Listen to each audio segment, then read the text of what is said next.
우리 지난주 사랑에 대해서 어떤 내용을 나누었나 기억하십니까?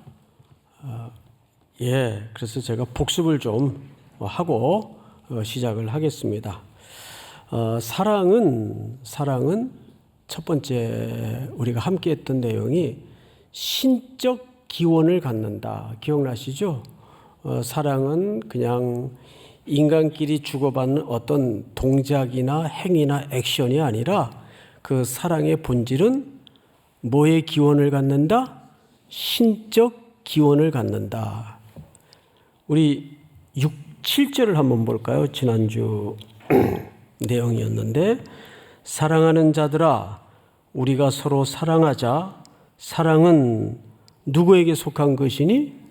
하나님께 속한 것이니. 그래서 사랑은 신적 기원을 갖는다. 그래서 그 하나님을 아는 증거로 우리는 사랑의 실천을 들었어요. 그러니까 실천을 해야 사랑하는 사람이 아니고 하나님의 생명과 하나님의 본질적인 은혜가 그 속에 담아져 있고 관계가 연결되어 있는 사람은 어떤 열매가 나와야 되죠? 사랑의 실천적 열매가 나올 수밖에 없다는 거예요. 그러니까 이 사랑의 실천적 열매가 일상 속에서 전혀 없다면 근본적으로 나라는 가지가 하나님의 나무라는 둥지에 접붙여 있는 존재인가를 의심해야 된다는 얘기예요. 왜? 하나님의 사랑에 본질을 갖고 있는 그 생명을 부여받은 자는 자연스럽게 사랑의 실천적 행위가 나올 수밖에 없기 때문에, 사과나무가 살아있다면 반드시 무슨 열매가 나오죠? 사과 열매가 나와요. 사과 열매가 맺어지게 돼 있어요. 그래서 우리는 이거 사과나무였구나. 그래서 열매로 뭘 알게 되죠? 나무를 알게 된단 말이에요. 이게 지난주 우리가 살폈던 중요한 내용입니다. 그 다음에 신뢰를 배웠습니다. 사랑의 실제. 가장 확고한 사랑의 실제는 삼위 하나님의 사랑을 통해서 하나님이 세상을 이처럼 사랑하사 독생자를 보내시어 우리를 구원하시기 위해서 십자가의 대속의 죽음을 죽으셨어요. 이것이 사랑이신 하나님의 가장 구체적인 역사 속의 실제적 사건이었습니다. 그래서 그 십자가의 사건만큼 사랑의 실제를 확인할 수 있는 방법은 더 이상 없어요. 자, 그래서 우리에게는 그 사랑의 실천적인 방식으로 어마어마한 걸 성경이 요구하는 게 아니라 뭘 요구했다고요? 첫째, 사람에 대한 태도, 사람에 대한 자세가 어떠한가로 우리는 사랑을 출발할 수 있다고요. 그래서 제일 먼저 접근하기 쉬운 방법이 뭐냐면 사람에 대한 존중이라고 말씀을 드렸습니다. 기억나시죠? 근데 그 존중은 두 가지 근거를 갖고 있어요. 첫째, 왜 우리가 사람을, 이웃을 존중해야 되는가? 그 사람이 높은 사람이든 낮은 사람이든 부자든 가난하든 상관없이 인간에 대한 문제입니다. 왜 인간을 우리는 존중해야 되는가? 첫 번째는 창조가 그 목적이라고, 이유라고 말씀을 드렸어요. 우리가 누구의 형상대로 지음받은 존재이기 때문에, 그렇죠.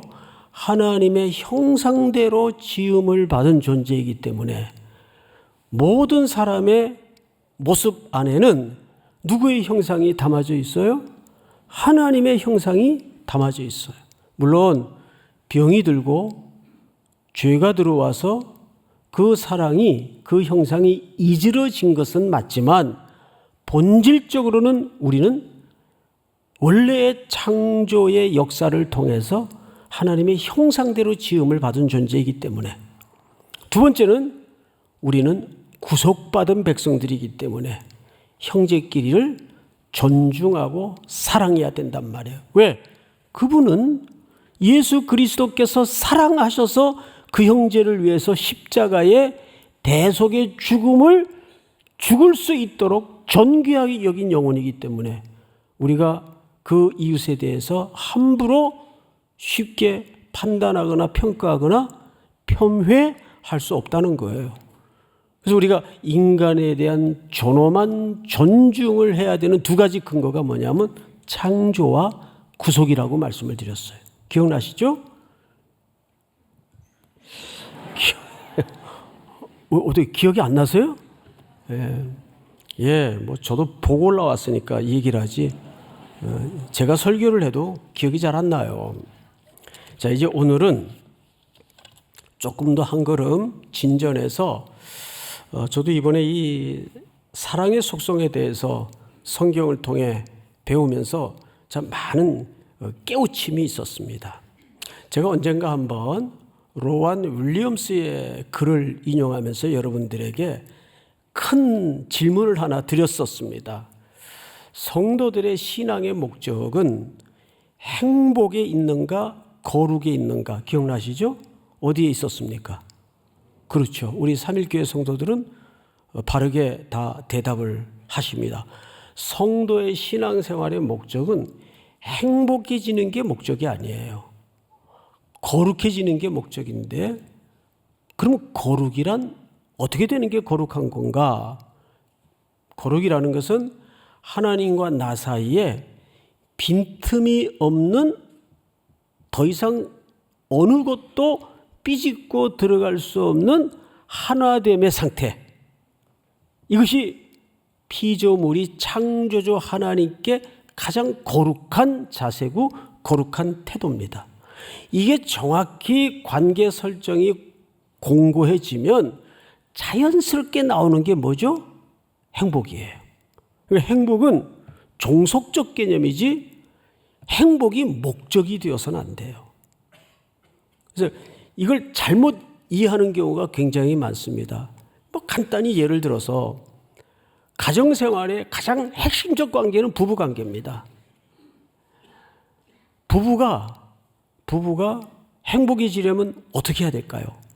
행복에 무슨 매뉴얼이 있나요? 아니에요. 두 사람의 관계가 견고해지고 원네스, 더 이상 하나일 수 없는 상태가 되면 행복이라는 것은 저절로 나오는 겁니다. 뭐를 doing, 해야 행복해지는 게 아니란 말이에요. 그런데 오늘 우리는 마지막 절을 한번 보면 이렇게 돼 있어요. 마지막 절 제가 한번 읽겠습니다. 16절이죠. 하나님이 우리를 사랑하시는 사랑을 우리가 알고 믿었노니 하나님은 무엇이라? 자, 우리 한번 절을 보세요. 같이 한번 따라서 해볼까요? 하나님은 사랑이시라. 그러면 여기서 본회퍼가 이 짧은 문장을 가지고 매우 뻔한 질문을 했더라고요. 그런데 그 뻔한 질문 앞에 저는 사실 충격을 받았어요. 제가 받았던 충격의 질문을 여러분들에게 다시 해보겠습니다. 하나님은 사랑이시라. 근데 본회퍼가 청년들에게라는 책에서 이 내용을 이렇게 설명을 했어요. 하나님에게 강조점이 있어야 되겠는가? 사랑에 강조점이 있어야 되겠는가? 어느 쪽일 것 같아요? 어느 쪽일 것 같아요? 이거 뻔한 것도 다시 물으면 자꾸 이렇게 수그려 들어가요. 당연히 하나님께 강조점이 있어야 됩니다. 사랑에 방점이 있는 게 아니에요. 마치 거룩의 목적이 있어야지 행복해지는 것이 우선적 목적이 될 수가 없듯이 말이죠. 그러니까 하나님은 사랑이라는 말은 하나님이 사랑의 본질이라는 뜻입니다. 자, 그런 의미에서 예수님이 사랑의 본질이라는 뜻이에요. 우리 고린도 전서를 보면 제가 그 대목을 좀 읽어드리겠습니다. 고린도 전서 13장을 보시면 이렇게 되어 있어요. 2절 3절을 읽어드리겠는데요. 그러니까 들으십시오. 내가 예언하는 능력이 있어 모든 비밀과 모든 지식을 알고 또 산을 옮길 만한 모든 믿음이 있을지라도 지금 열거된 항목만 봐도 하나하나가 엄청난 신앙의 도드라진 강점들이에요. 열거를 한번 다시 헤아려 보면 예언의 능력, 또 비밀과 모든 지식을 알고 산을 옮길 만한 믿음, 이것만 해도 뭐 어마어마하죠. 그런데 바울은 고린도 교회 성도들에게 편지를 쓰면서 그럴지라도 사랑이 없으면 내가 아무것도 아니라 그랬어요. 내가 그런 능력이 있고 예언의 은사가 있고 할지라도 내게 그것이 하나님이라는 사랑의 계시를 통해서 출발한 덕목들이 아니라면 그건 아무것도 아니라 그 말이에요. 내가 아무것도 아니라 그 말이에요. 그러니까 하나님은 사랑이시라는 이 너무 뻔해 보이는 정의를 우리는 다시 생각해 볼 필요가 있어요. 그러니까 하나님이 사랑의 본질이지 그분을 어떻게 사랑해야 사랑이 되는 게 아니라고요. 이해가 됩니까? 이해가 되셔야 돼요. 우린 여기서 왜 그래야만 되는가에 대해서 오늘 12절서부터 간단하게 한번 정리를 해 들어가도록 하겠습니다. 요한일서 14장 12절을 보세요. 어느 때나 하나님을 본 사람이 없으되, 자, 맞죠? 여러분 하나님 보신 분 계세요? 근데 지금부터 오늘 저녁에 나오신 분들에게만 하나님을 볼 수 있는 방법을 소개할 겁니다.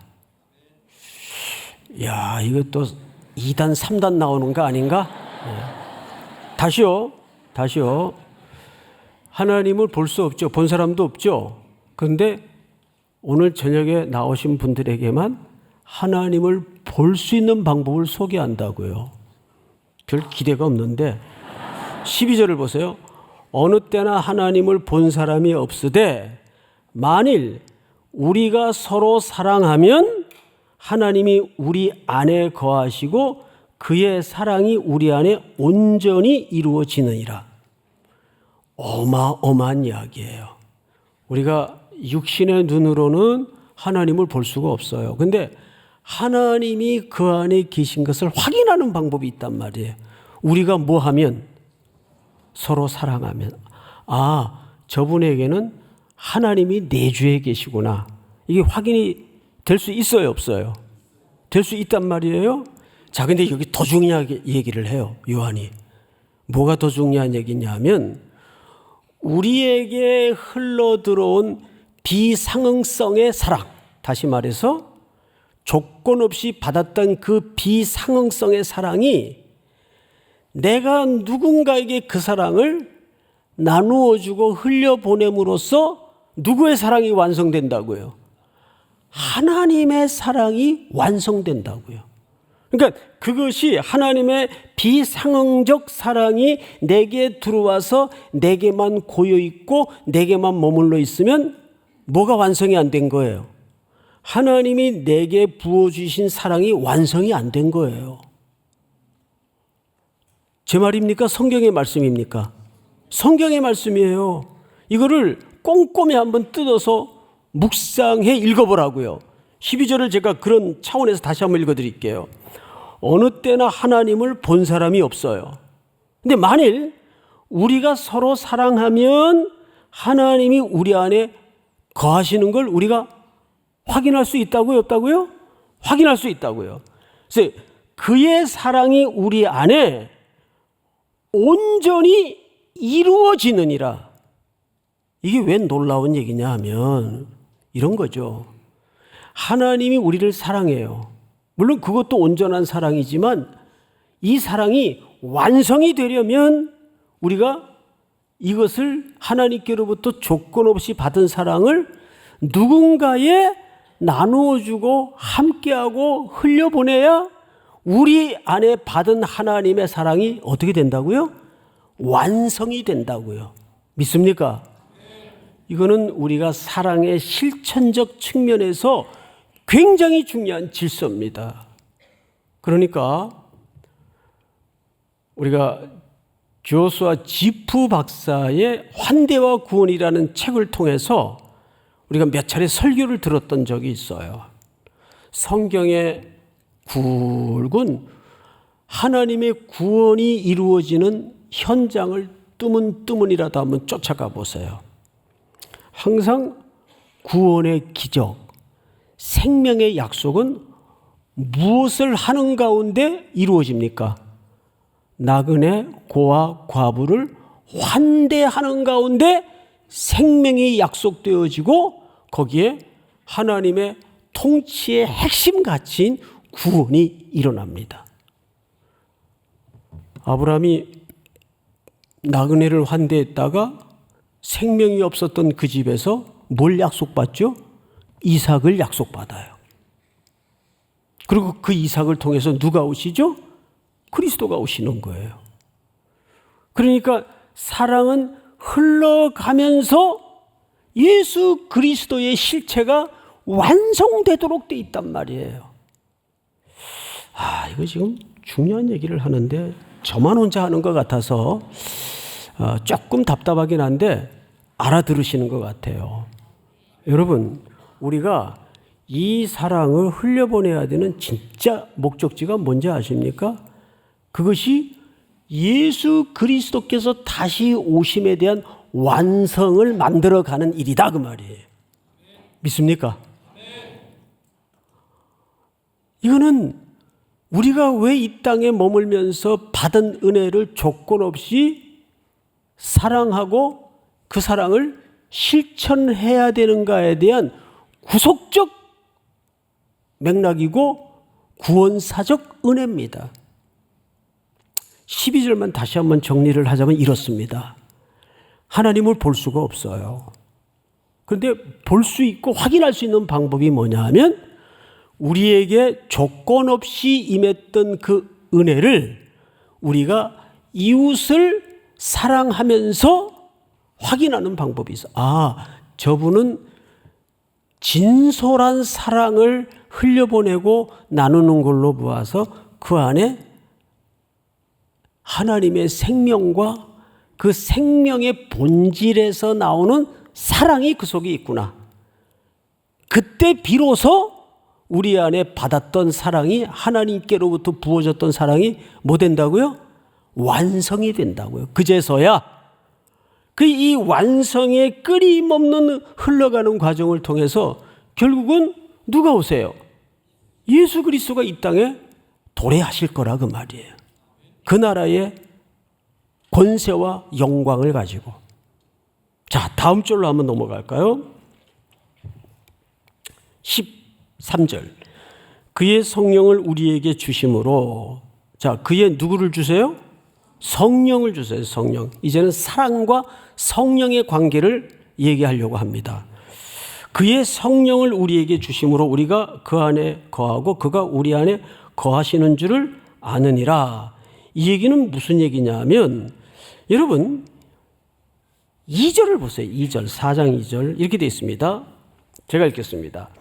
이로써 너희가 하나님의 영을 알지니, 하나님의 영은 누구를 가리키는 거죠? 성령님을 가리키는 거예요. 영을 알지니 곧 예수 그리스도께서 육체로 오신 것을 시인하는 영마다 하나님께 속한 것이요. 자, 볼까요? 이 본문은 당시 이분법적인 신학을 만들어서 퍼뜨리고 다녔던 거짓 무리들의 논박에 대한 글들이에요. 영지주의자들에 대한 반박이에요. 영지주의자들은 예수 그리스도께서 육체를 입고 오신 것에 대해서 인정했다고 했습니까? 안 했다고 했습니까? 인정하지 않았어요. 자, 그렇다면 우리는 그걸 어떻게 알게 됐어요?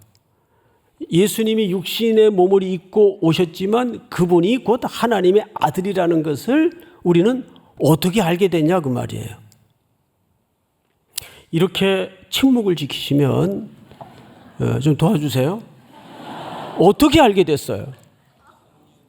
예? 그렇죠. 하나님의 영을 통해서 알게 된 거예요. 그러니까 내가 예수 그리스도를 그리스도라고 육체를 입고 오신 하나님의 아들이라고 인정하고 시인하는 것은 내 안에 곧 뒤집어 얘기하면 누가 내주에 계신다는 뜻입니까? 성령님이 내주에 계신다는 뜻이고 오늘 13절에서는 그 얘기를 이렇게 만들어요.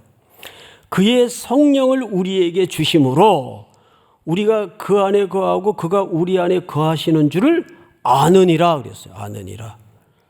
그러니까 우리 안에 예수님이 거하신다는 사실을, 그 사랑의 본질이신 예수님이 거하신다는 사실을 누가 가르쳐 주시고 누가 깨닫게 하시는 겁니까? 성령님이 가르쳐 주시고 성령님이 깨닫게 하세요. 이게 우리 이지적인 능력과 연구로 알아지거나 깨달아지는 문제가 아니기 때문에 그렇습니다. 이건 영적인 질서이고 원리이기 때문에 그렇습니다. 자, 그렇다면 이어서 14절에 아주 중요한 얘기를 하는데 여러분들 한번 같이 읽어볼까요? 14절 시작. 아버지가 아들을 세상의 구주로 보내신 것을 우리가 보았고 또 증언하노니. 자, 보세요.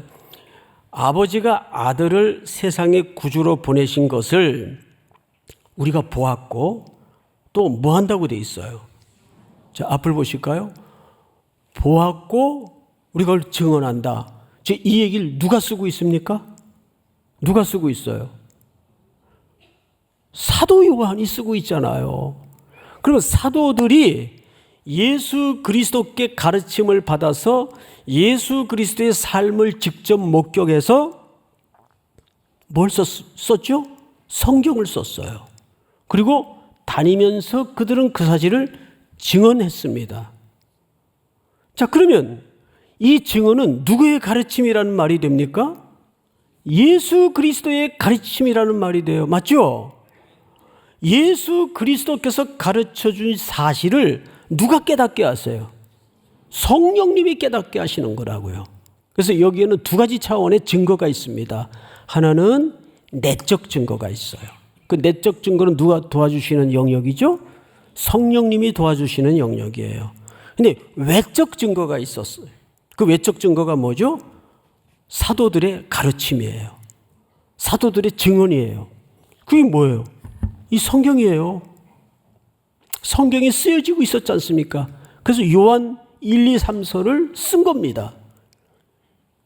그러니까 성령님의 내적인 증거와 성경의 외적인 증거를 통해서 우리 속에 말씀을 읽고 들을 때마다 성령님이 우리 안에서 지혜를 열어주시고 사랑을 깨닫게 하시는 겁니다. 그러니까 사랑의 출처와 기원은 우리가 사랑함으로써 생기는 게 아니라 신적 기원을 갖고 있다고요. 그러고 보면 사랑은 우리가 자기적이고 인위적으로 만들어낼 수가 없어요. 그리고 인간이 꾸며내고 인간이 만들어내는 사랑이래야 다 파편 조각 같은 것이고 잊으러 있어서 어쩌면 사랑한다고는 하지만 다 한계가 있는 사랑입니다. 그 사랑의 주도권은 하나님께 있어요. 하나님이 우리를 먼저 아셨고 먼저 사랑하셨기에 우리가 그 사랑을 흉내라도 낼 수 있는 거예요. 그러니까 너무 종교적인 색깔을 깔아서 너무 인위적이고 자기적이고 억지로 사랑하려는 것도 그 사랑을 오히려 종교적인 색깔을 입혀서 병들게 할 수가 있어요. 정말 진짜 그리스도를 닮은 사랑을 하려면 먼저 내가 사랑할 수 없는 존재라는 걸 전제해야 됩니다. 두 번째는 그럼에도 불구하고 예수님이 나를 얼마나 사랑하셨는가에 대한 그 고백과 그 본질적 가르침을 깨닫는 거예요. 성령의 역사를 통해서, 내적 증거를 통해서.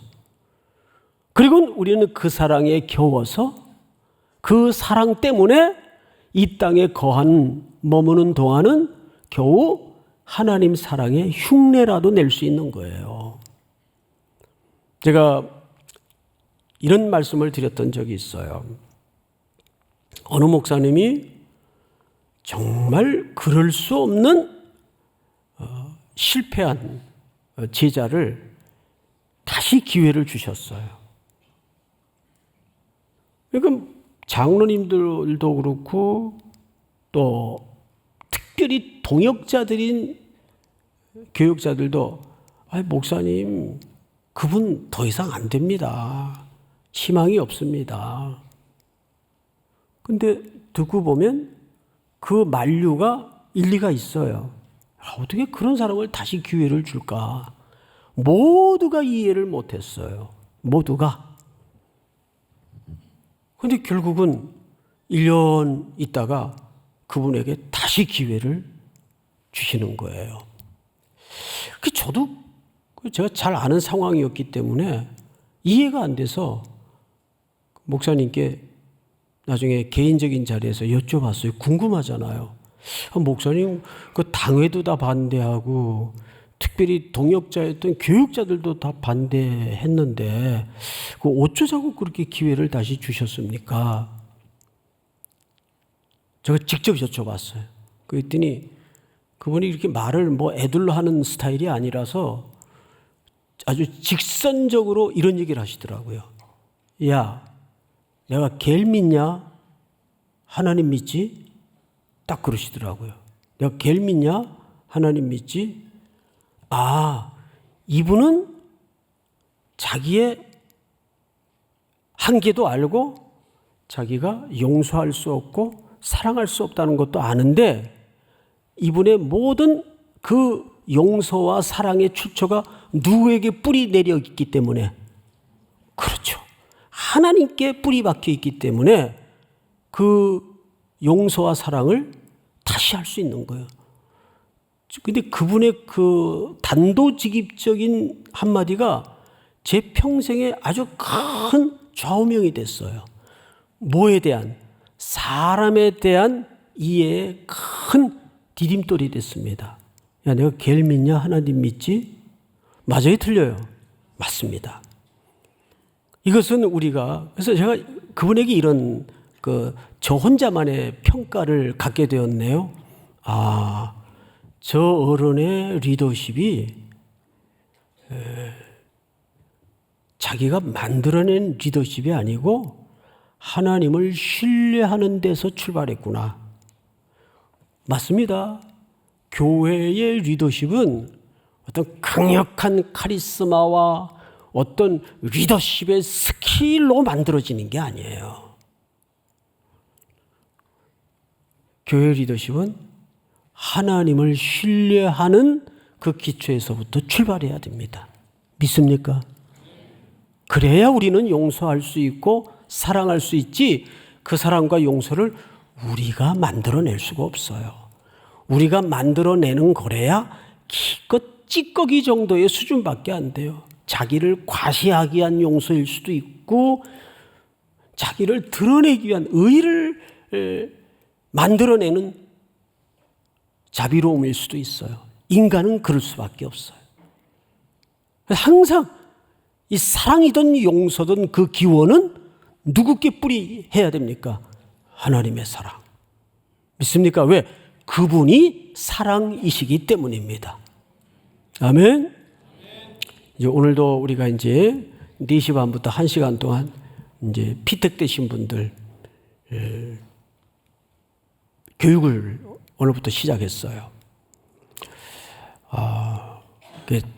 첫 번째 3가지 줄거리로 말씀을 나누었죠. 첫 번째 줄거리가 뭐냐 하면 교회의 토대, 교회는 뭐에 기초해야 되는가? 은혜입니다. 은혜는 또 다른 말로는 사랑이라고도 표현할 수 있어요. 은혜고 사랑입니다.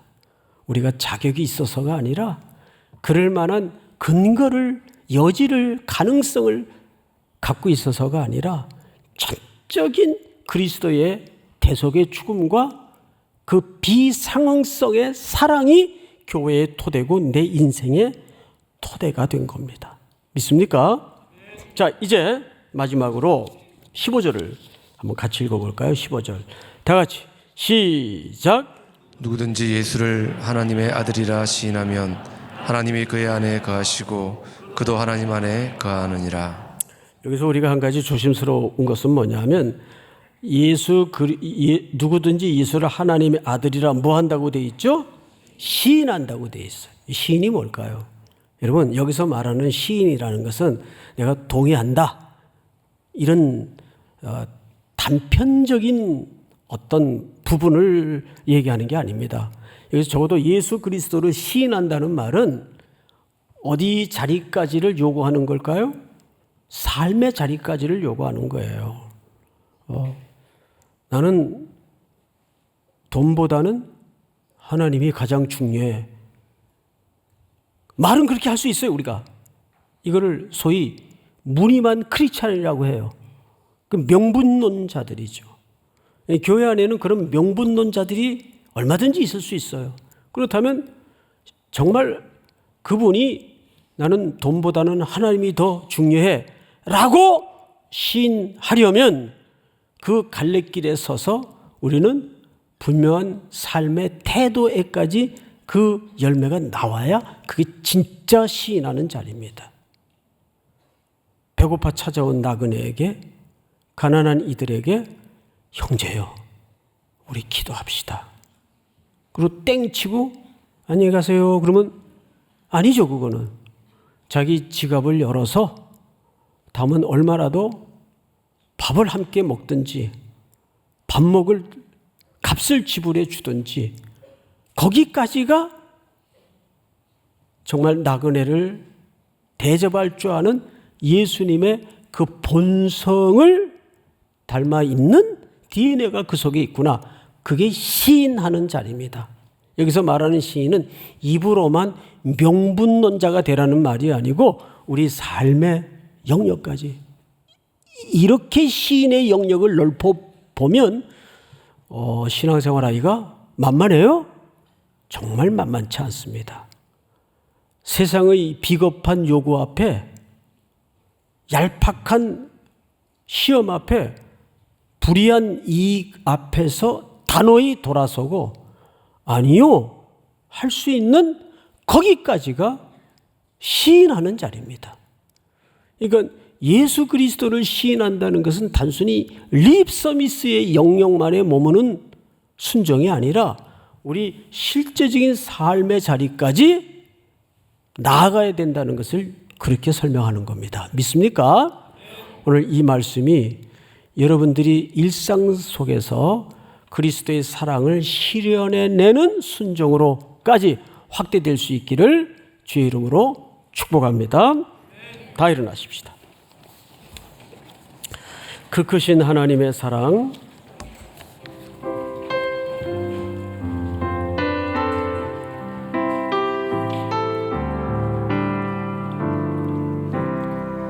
그 크신 하나님의 사랑 말로 다 형용 못하네. 저 높고 흑면을 넘어 이 낮보다 낮은 땅 위에 죄범한 영혼 그하려 그 아들 화목제물 삼으시고 죄 용서하셨네.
하나님은 사랑이시라.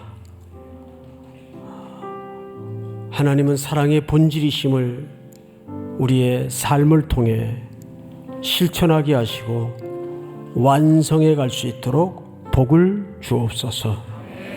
한 주간도 불의가 가득한 터전에 살아낼 청년들과 성도들의 걸음을 복되게 하시며 성령께서 증거해 주시고 하나님의 말씀에 순복하는 걸음이 될 수 있도록 이끌어 주시옵소서.